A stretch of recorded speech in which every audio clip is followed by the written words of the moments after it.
I'm a poet, one that just happens to write in a forest. My forest is the Rainbow Forest right here in South Charlotte, North Carolina. When I enter this forest and any other collections of trees, I never know what I'm going to write about. These aren't my words. These are the lyrics from Rainbow Forest. Chapter number 361, March 25th, 2023. The forest patiently waits for the growing storm, the very weather system that left 19 people dead in Mississippi yesterday. The weatherman has promised a lighter shade of hell, yet the sky is saying things that signal the soul to stay aware of the potential release of Mother Nature's springtime curse. The sun is normally bringing long rays of light into my writing place. Not today. It's shadowed by thick clouds trained to bring rain to our thirsty soils. It's moments like this that faith must be played out. The universal presence of energy has to be trusted. Calm the restless behavior in your own heart and let this moment have its voice. As a human, there's absolutely nothing I can do about weather except to accept its presence, to make myself fully aware of what's going to become a beautiful day of receiving for the forest and its floor. For here we are. Let it rain, let it pour, let it feed the future with a blessed gift of fuel for our souls and this forest floor's soil.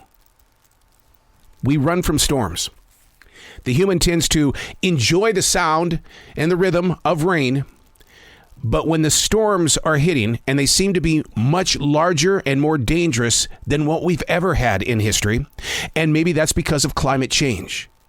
But there's always going to be a lesson to be learned within these storms. But the storms that I want to talk about are the storms in your personal life, the ones that begin right here, in your heart and how you think. When I have those types of storms going on in my life, for instance, like last night, I dreamed of a tornado and being in a tornado. I physically have been in one, but the storms inside my heart put me even closer to how it is shaped, and it's above your head. The one that I was physically in, our alarms went off and we took cover. We saw nothing outside because the room didn't have any windows. But when we stepped free of that place we were hiding and taking shelter, we walked out into the hallway and there was glass and turmoil all over. But the storms inside our hearts and head, when they hit, we don't see the debris. But we know that we just went through something. What are we learning to deal with those mental storms? And how do you work your way through it? I'm a daily writer. I've been one for 30 years, and I'm also a defrag author, which means I ask the questions and I question the answers. And sure enough, today, when I get into the defrag journals, we're going to be talking about that tornado that I had in my dreams. Something created it. We need to create a conversation. And that's what this is about. To be able to say, okay, physically, when there is a storm, we can learn from it because we don't see the trees shivering. We see the creek swelling. We see the birds still singing. What is it about a physical storm versus the mental storm?